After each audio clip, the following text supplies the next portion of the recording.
Listo. Buenos días, hoy 2 de agosto del año 2026 vamos a iniciar nuestra escuela dominical titulada El corazón de un siervo. En algunos aparece el corazón de un servidor.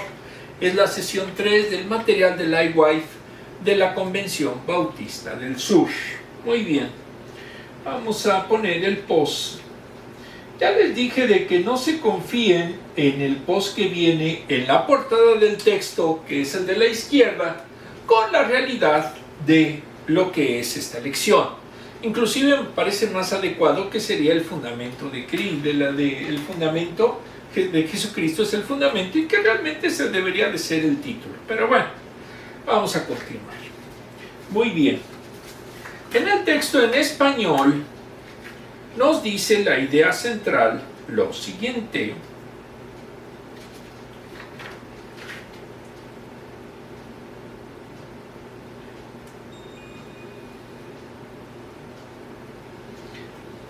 Sirve a Cristo con la eternidad en mente.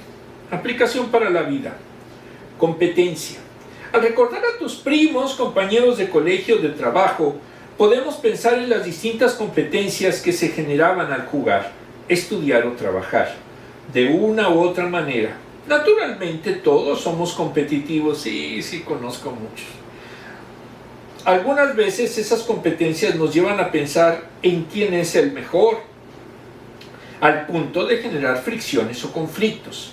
El problema no radica en que la competencia pueda generar envidia, celos o contiendas, sino en que revela una raíz más profunda, la tendencia a definir nuestra identidad por las obras que hacemos en lugar de por lo que Cristo ha hecho por nosotros.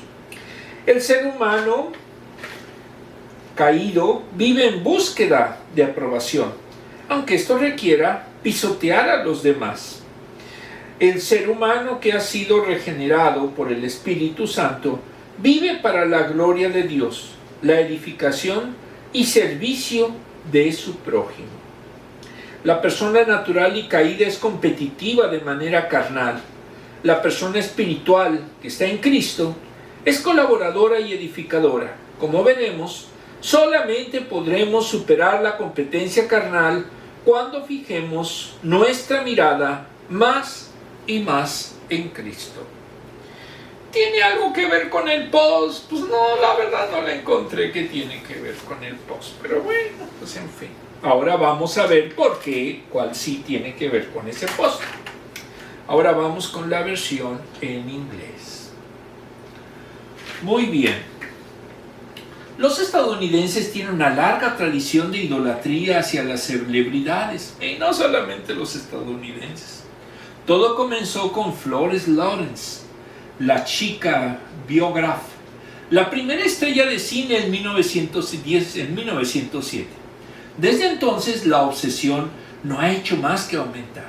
Atletas, influencers, estrellas de reality, shows e incluso niños con canales de YouTube ahora cuentan con una legión de seguidores que siguen con atención cada una de sus palabras. No, yo no tengo fans todavía. Lamentablemente, el culto a las celebridades se ha infiltrado en la iglesia. Pero no se trata simplemente de un problema moderno. Tomamos como ejemplo a Policarpo, del 69 al 155 después de Cristo. Fue uno de los primeros padres de la iglesia, probablemente discípulo del apóstol Juan. Cuando fue martirizado por su fe, su estatus se disparó. Los creyentes honraban sus huesos más valiosos que las piedras preciosas y más estimados que el oro. De verdad que eran idolatrías. Yo conozco también a algunos que siguen haciendo lo mismo.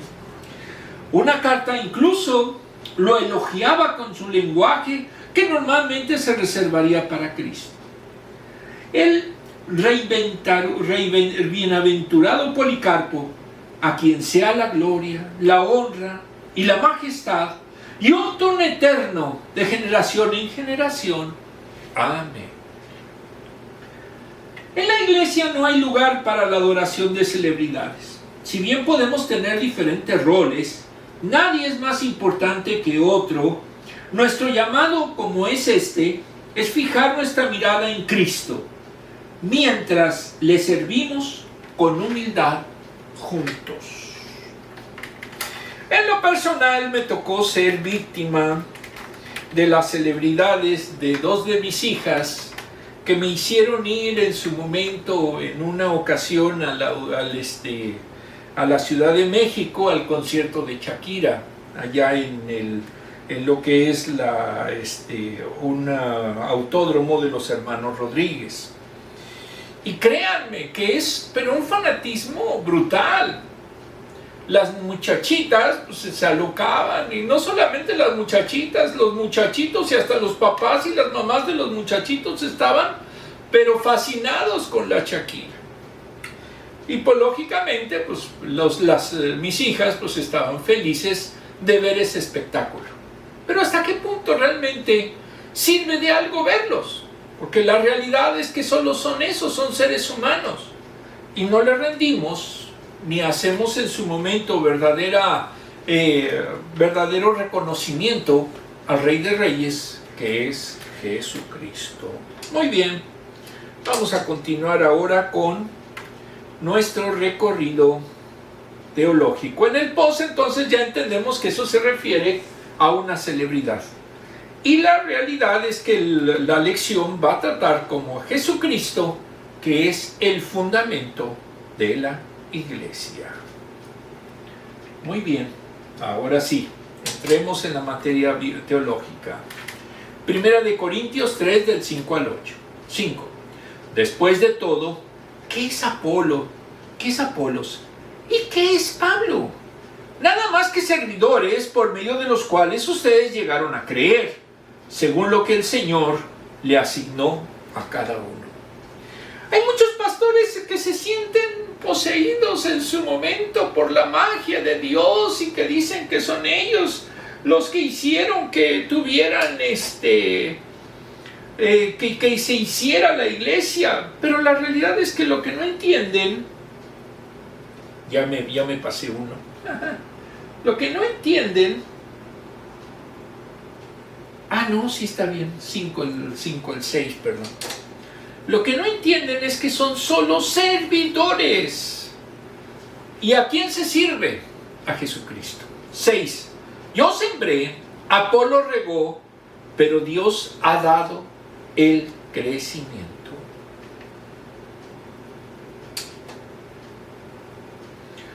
7. Así que no cuenta ni el que siembra ni el que riega, sino solo Dios, quien es el que hace crecer. Es lo que no entienden. Creen que ellos son indispensables, pero no, el único que es indispensable es Dios. El que siembra y el que riega están al mismo nivel, aunque cada uno será recompensado según su propio trabajo. Muy bien.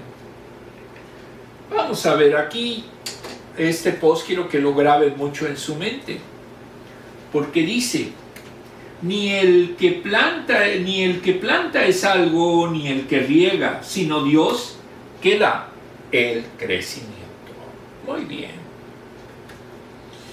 Vamos a ver. Servicio y cuerpo de Cristo. En el libro Una teología de Pablo y sus cartas, de Douglas J. Moo, editorial CLIE, este es recién salido, este es de este año, al referirse a los versículos 5 y 9, nos dice que Pablo relativiza la importancia de los líderes cristianos al subrayar su absoluta dependencia de Dios. Solo Dios hace crecer la semilla plantada por los mensajeros cristianos, versículos 6 y 7. Los líderes cristianos son colaboradores, servidores de Dios, trabajando en la labranza de Dios para levantar el edificio de Dios, versículo 9. La preferencia de los cristianos por un líder sobre otro pasa por alto el hecho de que esos líderes son servidores a los que se les asignan labores específicas, a menudo diferente, en un esfuerzo compartido para hacer la obra de Dios por medio de su poder.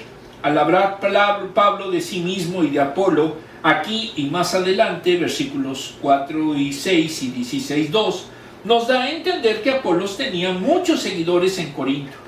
tal vez debido a sus capacidades retóricas, Hechos 18:24. Era muy buen verbo. En los versículos 10 a 17, Pablo sigue poniendo a los líderes en su sitio, al recalcar que lo importante no es el líder, sino cómo contribuye a la edificación del pueblo de Dios. Y solo en el día del Señor, cuando todas las cosas salgan a la luz, versículo 13, será evidente la calidad de lo que el siervo cristiano ha construido. Estos versículos no tratan de las obras del creyente como individuo, sino al resultado del ministerio cristiano. Quienes construyen bien, sirviendo fielmente a Dios y proclamando su mensaje de la cruz, 1:18, recibirán recompensa. Mientras que aquellos que construyeron mal, enfocándose en su propia posición o construyendo su propio imperio, yo conozco unos así,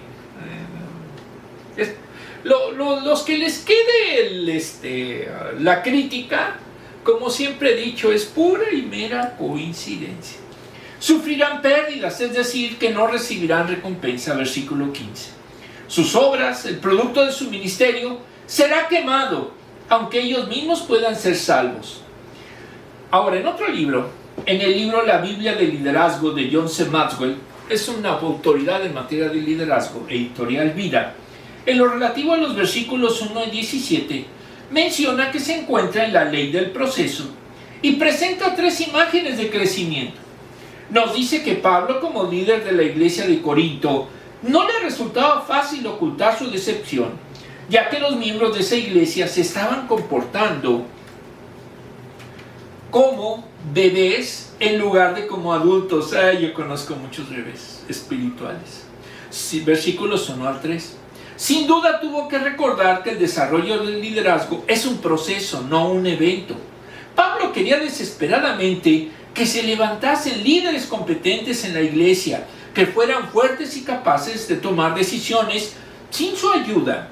Pablo les dio 3 imágenes para ilustrar cómo quería que crecieran. Primera, la iglesia es una familia.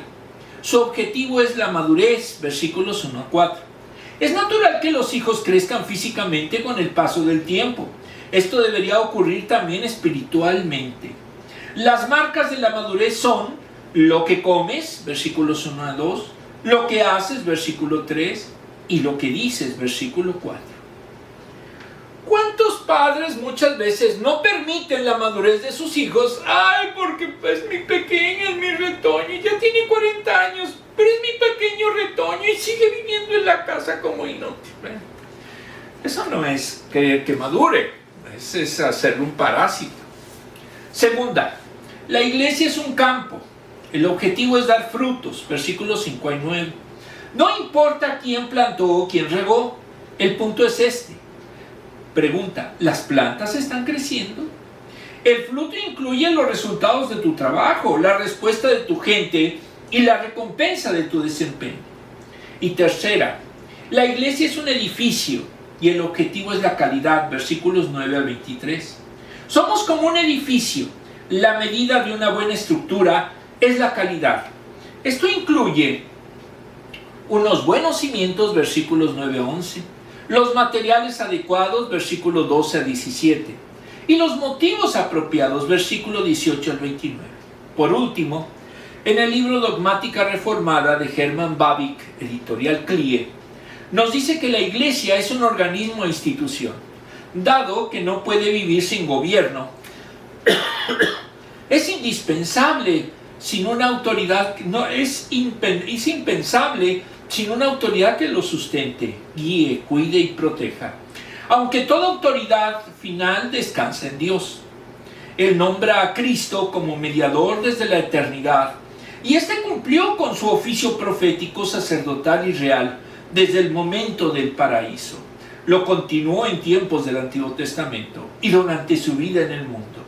Y ahora lo cumple en el cielo, donde está sentado a la diestra de Dios. Sin embargo, Cristo utilizó a personas en el ejercicio de su soberanía.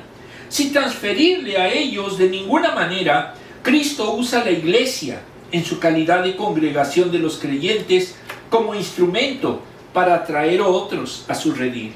En parte porque la iglesia está en proceso de transformación hacia algo mejor y por lo tanto es una comunidad u organismo pasiva y activamente, la madre de todos los creyentes. Una institución es una distinción entre la iglesia visible que nos recuerda su dualidad en la era presente. Vemos a la iglesia en los oficios y en los medios de la gracia, institución, y en una comunidad de fe y de vida, organismo. Ambos sentidos son obra de Cristo. La iglesia es una comunidad reunida, coetus, esa es la palabra en latín, como la madre de los creyentes, fidelio, simplemente porque Cristo lo dispuso de esa manera. La comunidad no produjo la iglesia, lo hizo Cristo al reunir a la comunidad. El pueblo de Dios está donde está su palabra. La iglesia subsiste por medio de la comunión con Cristo. Pasa por la comunión con la palabra de los apóstoles, Juan 17:3, primera de Juan 1:3. Los creyentes son simultáneamente productores y productos. Cristo reúne a la iglesia por medio de la iglesia. Su marca es la administración fuera de la pura de la palabra y de la confesión y la conducta de los creyentes. Los oficios, dones, gobierno, institución y organismos son unidos. Eso es lo que es el ideal de una iglesia. Es una comunidad, pero ¿quién la dirige y quién la estableció así? Cristo. Si no entendemos eso, si no pensamos que es que fulanito y sutanito hizo la iglesia, no es cierto. La iglesia subsiste y es exclusivamente por Cristo. Versículos 5. Tomando como base el libro Primera de Corintios de Samuel Pérez Millós, editorial Clier, nos dice que el apóstol nos presenta lo que son él y Apolos en la iglesia. Iniciando con una pregunta: ¿son quienes son ellos? Son líderes del grupo para utilizarlos como ejemplos. Les pregunta a los lectores: ¿qué son estos hombres como líderes y seguidos por los que le integran? La respuesta es inmediata: son servidores, literalmente diáconos. Se usa para designar a los siervos en general, incluso para esclavos. Toma en cuenta el trabajo que realizan, no tanto la condición. Entonces Pablo y Apolos son líderes no son líderes de un partido, sino siervos al servicio de Cristo. Ellos proclaman el Evangelio y por ello los corintios llegaron a ser creyentes. Son tan solo instrumentos al servicio de Dios para proclamar el mensaje de salvación y enseñar a los convertidos. Ese fue el resultado del trabajo fiel que realizaron al cumplir lo ordenado por el Señor. Servidores es el gran nombre que refleja la naturaleza del que sirve en la iglesia o ministerio. El verdadero cristiano, el verdadero líder es el que sirve a los demás, no el que se sirve de los demás. Una iglesia en la que los que están allí les tienen que adular al líder y tienen que hacer lo que el líder dice porque es el líder, pues es una iglesia de Cristo. Solamente debemos de hacer lo que dice la palabra. Si no, entonces la iglesia no es cristiana. Versículo 6. El ministerio de Pablo era sembrar, esparcir sobre la tierra preparada la semilla del Evangelio. Él predicó el mensaje de salvación en Corinto y algunos habían sido alcanzados por Cristo, para Cristo. Es decir, realizó la labor de la evangelización, trayendo como efecto el establecimiento de la iglesia. Apolos tuvo la función de que sobre la semilla plantada, él enseñó a los creyentes para que creciesen espiritualmente. Entonces vino a Corintio después de Pablo, y ese fue el trabajo que asumió durante un tiempo, Hechos 19:1. Ambos eran siervos de Cristo, ninguno es mayor al otro, su trabajo era diferente, pero sus dos ministerios eran necesarios y a la vez complementarios. La semilla plantada no crece sin el riego, y este no sirve de nada sin la semilla germinada. Pero esa labor de siembra y riego es estéril, sin la acción divina que da crecimiento a la semilla plantada. Sin la acción poderosa de Dios en el interior de los hombres, el servicio de los ministerios será inútil. Por eso se concluye que la gloria de toda la obra es y debe de ser y siempre será de Dios. Versículo 7. Es inútil cualquier servicio sin la asistencia de la oración, de la gracia de Dios, ya que ni el que siembra ni el que riega no alcanzarán meta alguna sin la acción de Dios. Las fuerzas del hombre, aunque sea regenerado, no podría alcanzar objetivos que la obra de Dios requiere. Ninguno es capaz de producir la convicción del pecado, ni generar la fe salvadora, ni establecer al salvo en Cristo, ni hacer comprensible espiritualmente la palabra para el crecimiento.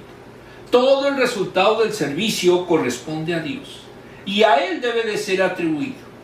Entonces el crecimiento de la semilla plantada y regada corresponde a la omnipotencia de Dios que lo hizo posible. Por eso es absurdo seguir a hombres que dependen en todo de Dios. Esto elimina todas las comparaciones entre siervos. Si usted piensa que fulanito es el gran profeta porque hizo la iglesia, está equivocado. Él es solo un servidor como lo son los maestros, etc. Porque la gloria es, y como habíamos dicho, solo de Dios. Y eso es lo que hay que entender. Versículo 8. En el servicio a Dios no hay categorías, de modo que quien planta y quien riega son lo mismo, son una misma cosa delante del Señor. Una misma cosa no tiene que ver con los mismos ministerios, que son diferentes según los dones, sino una misma cosa en cuanto a lo que en cada uno de todos los ministerios son complementarios en la iglesia. De nada vale el que riega si antes alguien no hubiese plantado, o ponerlos para liderar un partido es desconocer la realidad del servicio.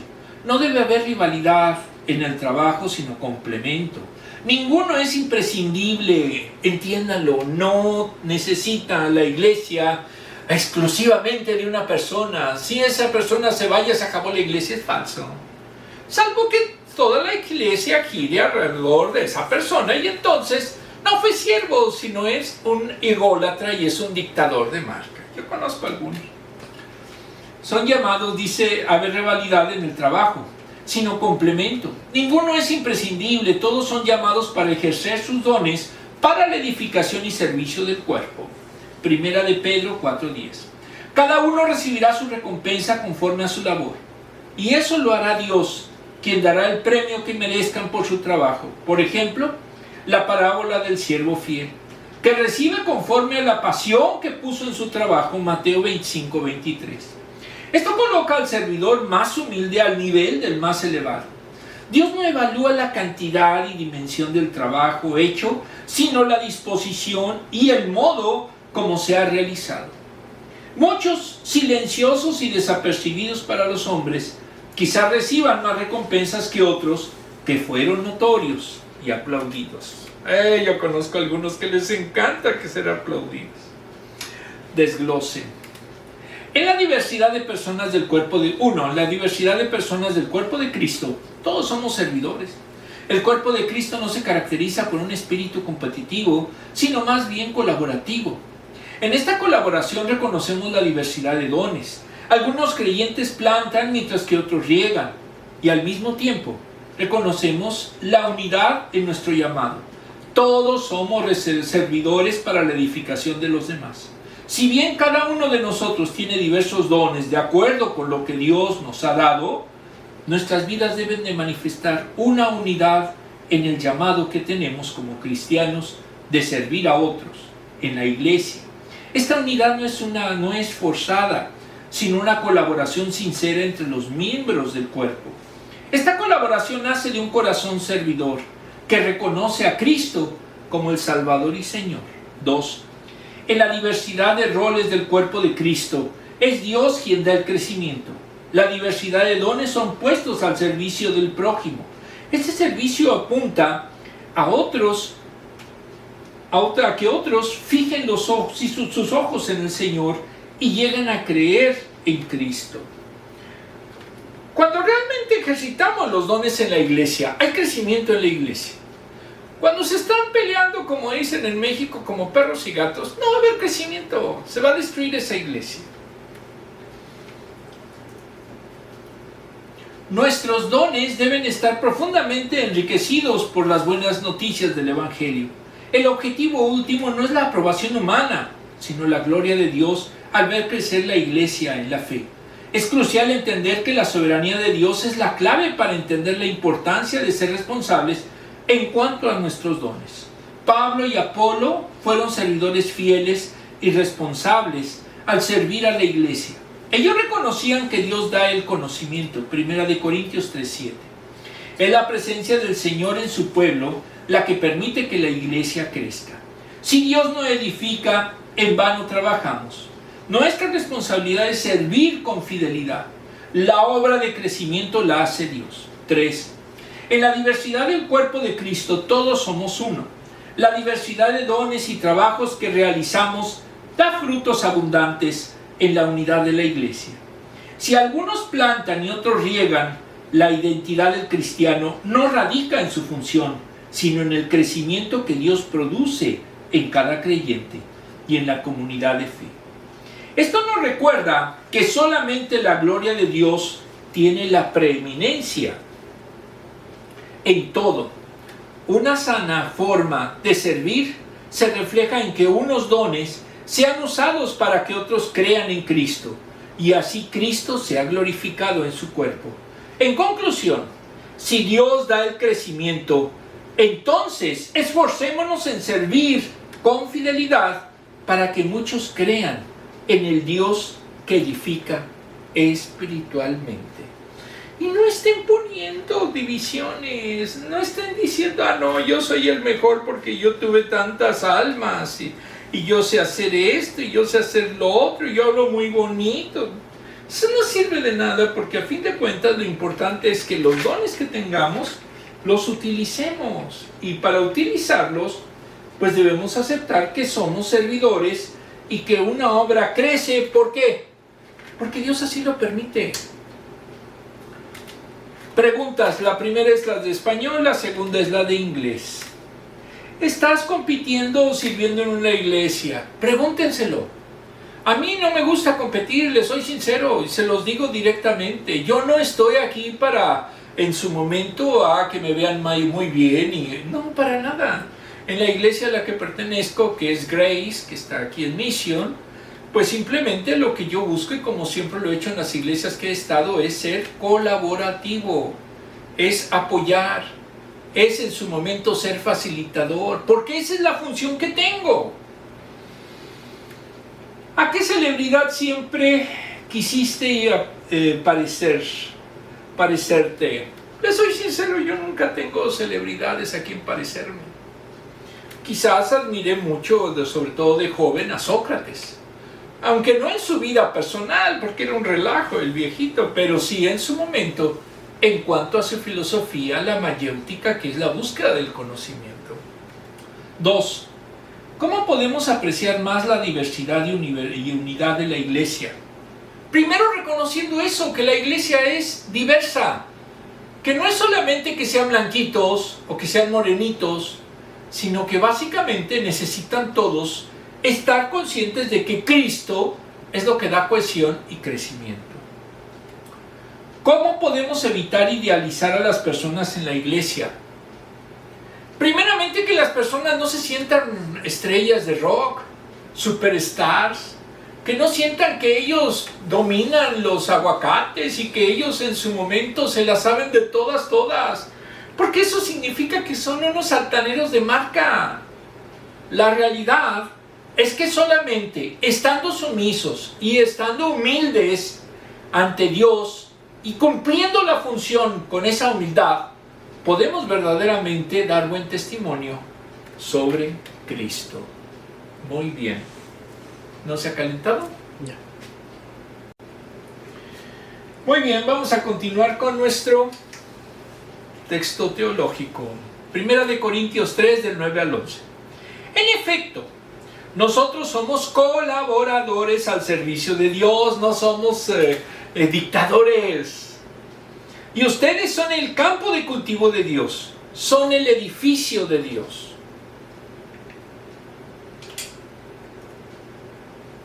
Según la gracia que Dios ha dado, yo, como maestro constructor, eché los cimientos y otro construye sobre ellos, pero cada uno tenga cuidado de cómo construye.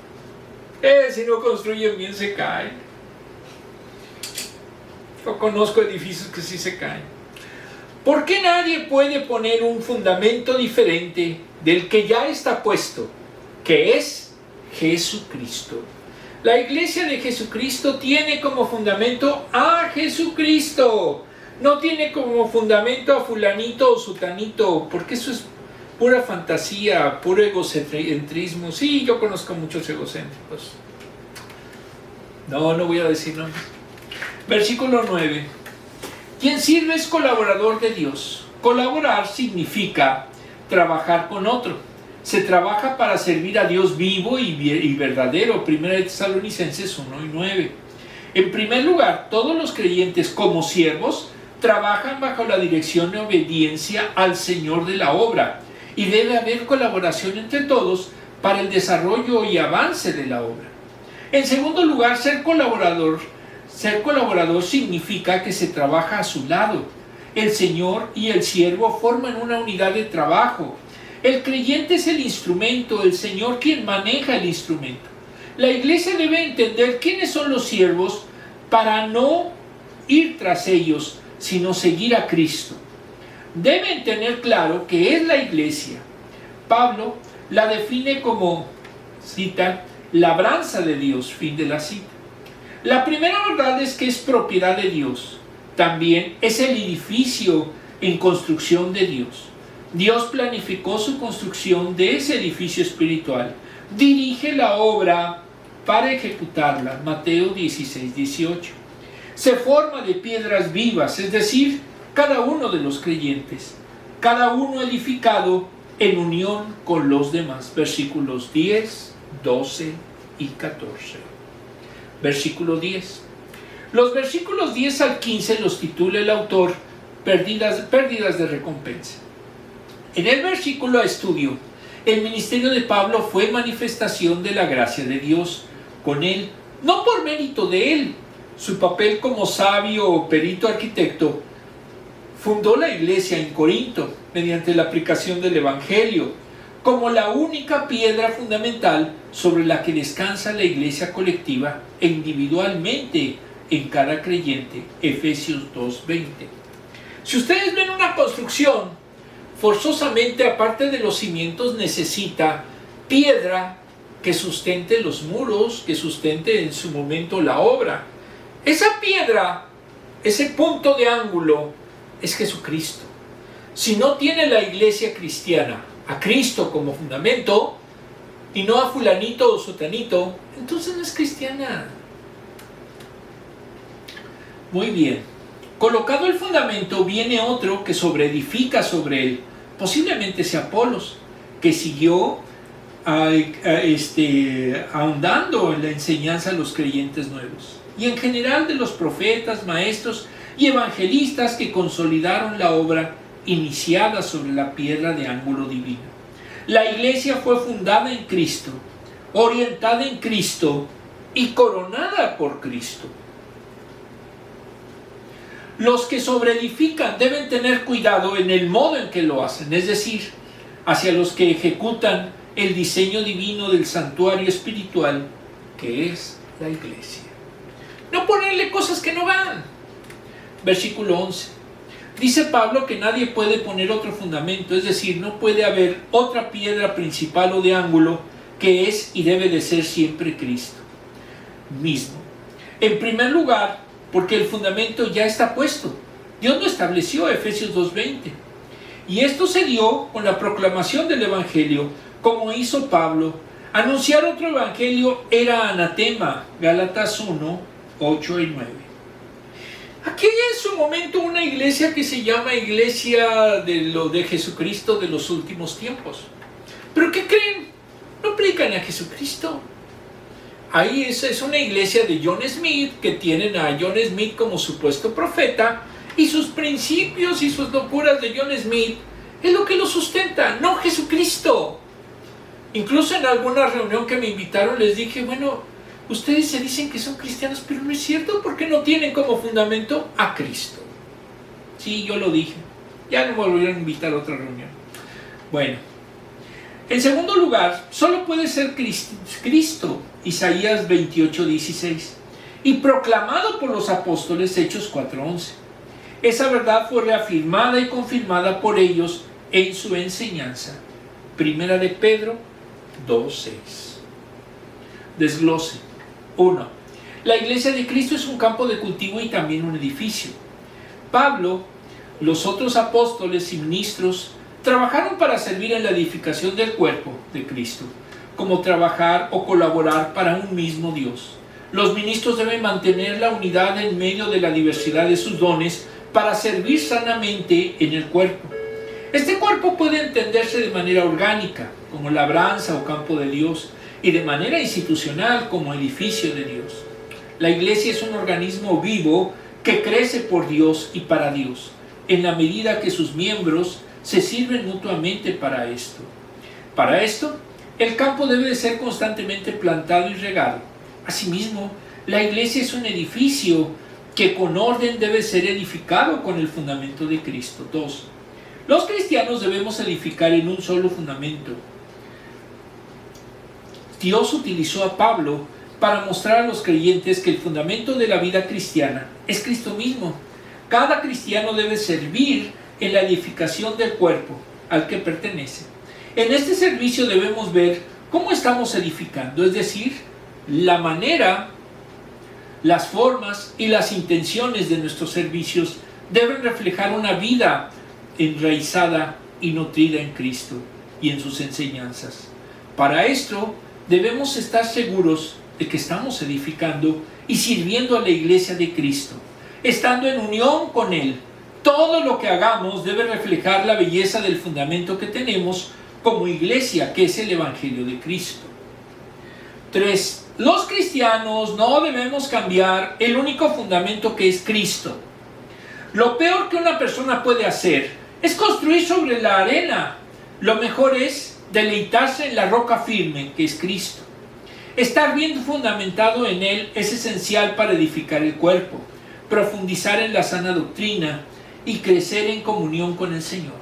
Cada miembro de la iglesia debe reconocer la importancia de conocer la persona y obra de Cristo, así como también mantener una comunicación viva con Él. Si descuidamos estas dos realidades, corremos el riesgo de edificar sobre fundamentos falsos e inestables como los mormones. Sí, yo lo digo. Muy bien, vamos a ver la siguiente pregunta.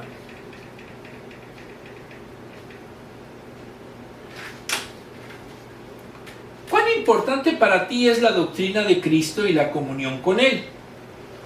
Si no tenemos esa comunión con Él y si no tenemos a Cristo como su fundamento de la iglesia, pues no somos cristianos. Seremos seguidores de fulanito o sutanito, o seremos del club o del fan de fulanito y sutanito, etc.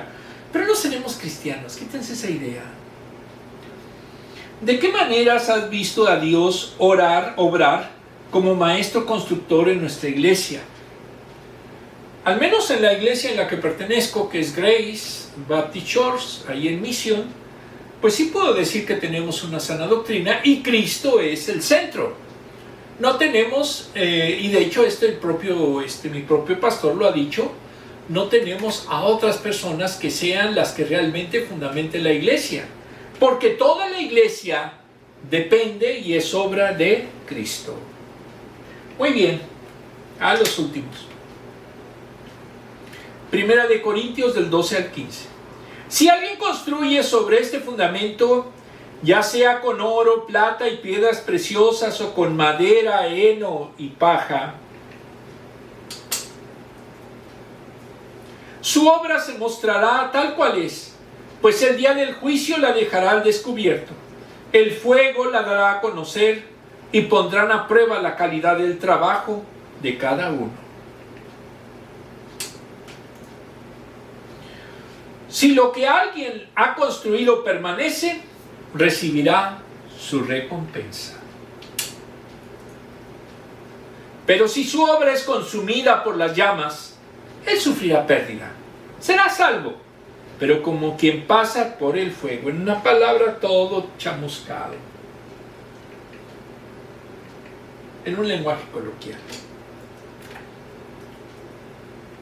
La obra de cada uno será probada por fuego, dice ahí, por fuego. Versículo 12.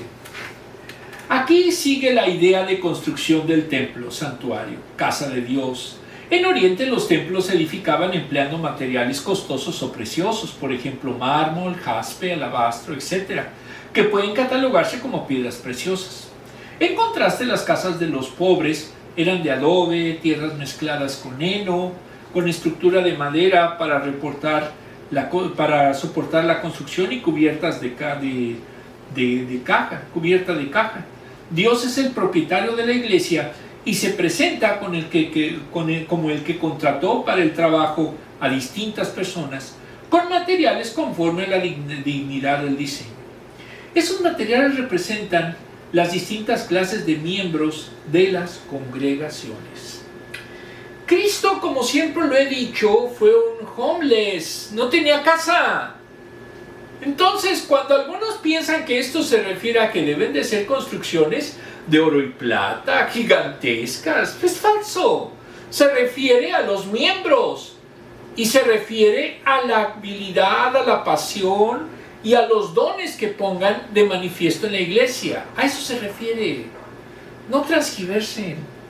Versículo 13. Dios no se queda satisfecho con las apariencias, sino que la obra de cada uno de los edificadores será manifiesta. Toda obra de cada uno vendrá a luz en el día de Jesucristo. 1:8, 5:5, 2 de Corintios 1:14, Filipenses 1:6, 10, 2 y 16. Es cuando Cristo regresará para recoger a la iglesia. Todo creyente comparecerá ante Cristo y se examinará lo que haya hecho. Romanos 14:10.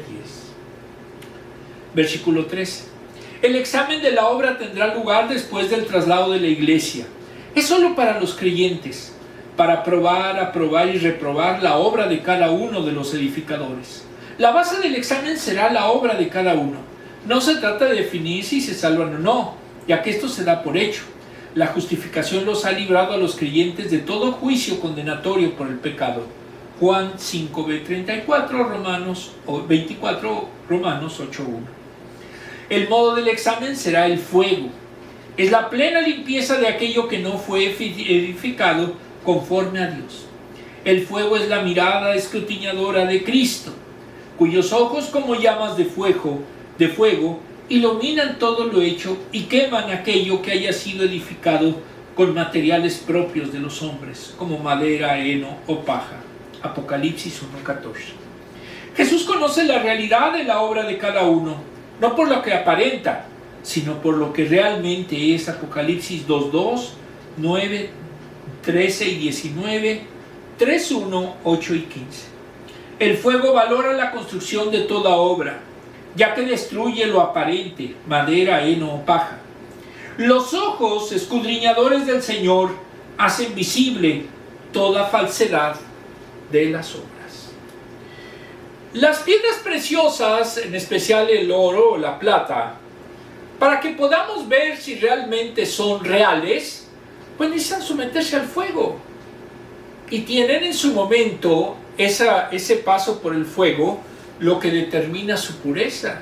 Ahí sabemos si no hay aleaciones o en su momento qué tipo de aleaciones tienen, pero no puede haber un examen real si no tenemos al fuego. Contexto, versículo 14. Para el que edificó, sobreedificó conforme a la voluntad de Dios y bajo su poder y gracia, están reservadas recompensas. Para ello, es necesario que la obra permanezca, luego de la prueba del fuego. Apocalipsis 14:13. Los vencedores recibirán recompensas, coronas de victoria, 9:25, 2 de Timoteo 4:8, Santiago 1:2, 1 de Pedro 5:4. Apocalipsis 2:10. Habrá recompensa según su labor, versículo 8. La recompensa es para el creyente, pero la gloria es para Dios. Apocalipsis 4:10. Versículo 15. El fuego consume todo material que combustiona, como la madera, el heno y la paja. A quien le pase esto sufrirá, su vida será inútil para él y para Dios. Nada aportó de todo lo que Dios le concedió para sobreedificar en la obra. Es posible que haya salvado su vida conforme al pensamiento del mundo, pero la ha perdido para Dios. La vida conforme al pensamiento de Dios es renunciar a lo propio para ocuparse en el servicio divino, de manera que quien salva su vida presente y temporal perderá la eterna y espiritual. No en sentido de condenación, sino en convertirla en inútil y estéril delante de Dios. La vida ganada para el mundo es perdida para Dios. Hay cristianos que a la vista del mundo perderán sus vidas. Son las que han determinado seguir fielmente a Jesús, sirviendo y sobreedificando en su obra. El que toma la senda de la edificación y obediencia a Cristo, gana o salva su vida. Adquiere bonos para el cielo, que no se deteriorarán, no se pierden, se mantienen para siempre. Mateo 6, 19 y 20. La salvación es un acto de gracia, sustentada en la obra redentora de Cristo en la cruz. El don de vida eterna es definitivo para el que realmente es salvo. Lo que el apóstol refiere no es sobre salvación, sino con el trabajo que lleva recompensa, o que se pierde definitivamente la persona que renuncia a la experiencia del servicio y del discipulado. Si realmente creyó, será salvo, pero así como pide, como por fuego, su obra se examinará, y si la obra se consume por el fuego, pero él será como quemado y sin recompensa o corona alguna. En el caso de los musulmanes, ellos no piensan así. Para ellos, si es pobre en la tierra, será pobre en el cielo. Si es rico en la tierra, será rico en el cielo. Entonces ahí no tienen los méritos. Ahí lo único que les importa es conservar las estructuras humanas. Reflexión. Del libro Teología Pop de Lucas Magnin, editorial Clear, tomamos el artículo La imagen de Jesús en el siglo XXI.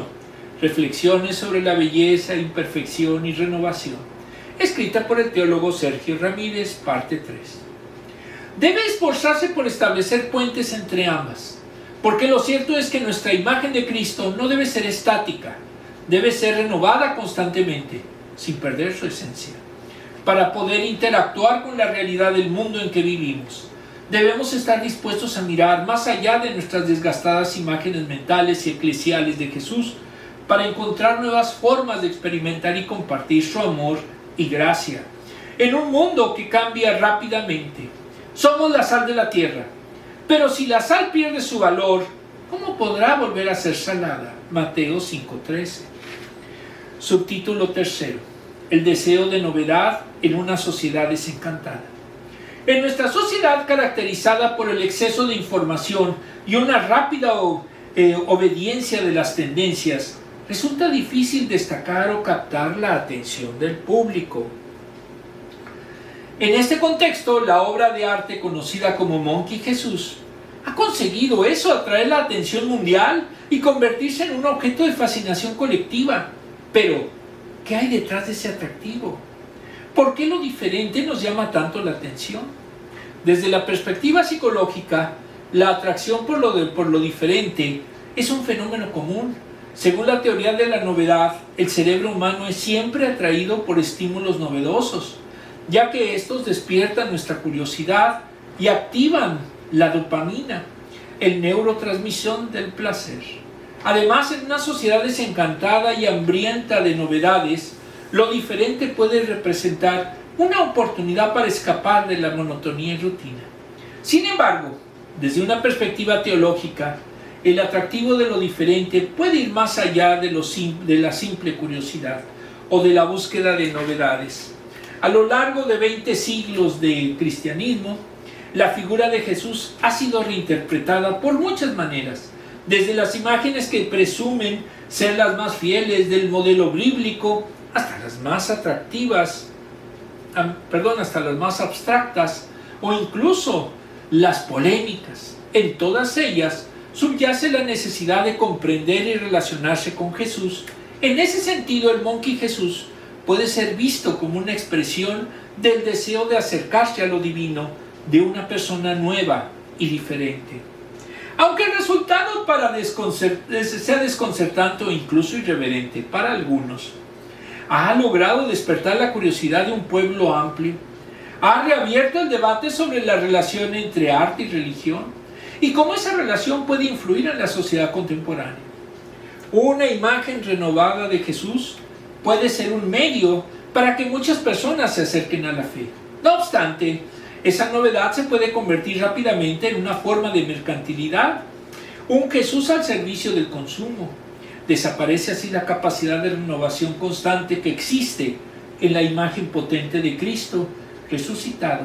Quizás la pregunta que debemos hacernos es, teniendo las herramientas y condiciones para emprender una restauración de la imagen de Jesús, si solo tenemos buenas intenciones, como fue el caso de Cecilia Jiménez, es posible que terminemos creando un meme de Jesús, un Cristo viral, pero irreconocible. Y para renovar a Jesús, la tradición es indispensable. Subtítulo 4. La belleza en la imperfección y la humanidad en la divinidad. ¿Por qué será que un mural restaurado en una pequeña iglesia española ha traído tanto la atención? Desde una perspectiva teológica, podríamos argumentar sobre la belleza en la inspección y la humanidad, en la imperfección y la humanidad en la divinidad. Como dijo el teólogo Richard Rohr, Dios no solamente está presente en lo que es perfecto y bello, sino también en lo que es torpe y feo. Dios está en todo. Fin de la cita. La imagen del hecho homo restaurado nos recuerda que la humanidad es imperfecta, pero aún así es amada por Dios. En términos psicológicos, el Monkey Jesús también puede ser visto como un reflejo de nuestra propia humanidad y nuestras luchas internas por la perfección. La psicóloga y escritora Brené Brown habla de la importancia de aceptar nuestra vulnerabilidad y abrazar las propias imperfecciones como parte integral de nuestra humanidad. La imagen restaurada del hecho homo exhibe una vulnerabilidad que puede ser difícil de aceptar, pero que es parte esencial de nuestra humanidad. Asimismo, es interesante que como la fragilidad de la artista también se refleja en la obra restaurada. Una metáfora de la imperfección y de cómo Dios obra a través de ella. Pues del fenómeno viral que sufrió Cecilia Jiménez, lo que comenzó siendo una burla se convirtió en una oportunidad. Por una parte, su pequeño pueblo fue descubierto y visitado por miles de personas. Por la otra, Cecilia fue entrevistada por medios nacionales e internacionales, lo que nos permitió conocer la historia detrás de aquella restauración. Así descubrimos que la obra se viralizó antes de ser terminada. En otras palabras, nunca sabremos cómo hubiera sido el resultado final. Así también nos enteramos de la vida trágica de aquella señora de la tercera edad. Eso lo veremos en el próximo punto. Aquí vamos a ver unas imágenes que hablan precisamente del servicio. Del lado izquierdo, arriba, pues vemos lo que sería el servicio de la educación. Del lado derecho, pues las ofrendas, que también es un servicio para la iglesia. Abajo del lado izquierdo, ¿qué parecería? Estar haciendo la yarda, estar haciendo, bueno, aquí como se dice la yarda, que es hacer las labores de jardinería, que es bastante peligroso y bastante costoso y bastante también incluso con el clima que hay aquí en el valle, hasta muy peligroso. Y del lado derecho, que se refiere a la entrega de comida, que también es una labor y un servicio que deben de hacer las iglesias cristianas. Perdón, vamos a dejar esa imagen. Desglose. 1. Sirvamos y edificamos con materiales que apunten a la eternidad. Hay materiales firmes que permanecen por años, mientras que otros son débiles y con fecha de vencimiento. ¿Qué es aquello que es firme y eterno, sino la verdad de Dios? Esta es la importancia de servir o sobreedificar con materiales espirituales que sean perdurables. Todo lo que hagamos debe de estar fundamentado en la sana doctrina y ética conforme a la Escritura. No sobreedifiquemos con materiales percederos, es decir, con ideas o modelos que lleven a las personas a quitar la mirada de la gloria celestial. Nuestras palabras, acciones y servicios deben estar cimentados en la verdad de Cristo, para que la iglesia sea edificada y resista las pruebas por su firmeza hasta la segunda venida del Señor. 2. Nuestro servicio y nuestras obras serán manifestadas en la gloria de Cristo. Llegará el día en que Cristo regrese por segunda vez. En ese día, el fuego de su gloria declarará la naturaleza de nuestras obras y al mismo tiempo las probará para que sean preservadas o quemadas el día del juicio final de Cristo. Todas las obras, por más ocultas que hayan estado ante las personas, quedarán expuestas ante aquel que conoce nuestros corazones e intenciones. En el caso de los creyentes, que serán siempre salvos, habrá una distinción importante. Por un lado, el fuego de la gloria de Cristo quemará todo aquello que no fue hecho conforme a las verdades bíblicas, sufriendo pérdidas de esas cosas. Por otro lado, todas las obras hechas en la verdad bíblica permanecerán para siempre, recibiendo una recompensa por pura gracia. 3. A pesar de que algunas de nuestras obras permanecerán o serán destruidas, los cristianos seremos eternamente salvos, como vimos previamente. Las obras que fueron edificadas en la verdad de Cristo permanecerán. Las obras que utilizaron material percedero serán quemadas. A pesar de todo, los cristianos serán eternamente salvos por aquel que sostiene nuestras vidas. Esto nos recuerda dos grandes verdades. Primera, es que somos salvos por la pura gracia de Dios, no por obras, sino por la perfecta obra de Cristo. Segunda, es que somos salvos para buenas obras. Por lo tanto, todo el servicio que realicemos en nuestros hogares, trabajos, estudios e iglesia local debe de reflejar un corazón anclado a las verdades bíblicas que tiene una perspectiva eterna. La historia nos muestra que los cristianos que hicieron importantes cosas en la sociedad de iglesias fueron personas que amaban las verdades bíblicas y que tenían una mentalidad celestial. No eran dictadores, no eran ególatras, como conozco algunos. Mientras más meditemos y obremos con un corazón lleno de la gloria del cielo, donde está Cristo, más fieles seremos a nuestras vocaciones terrenales. Muy bien. Vamos ahora a las últimas preguntas.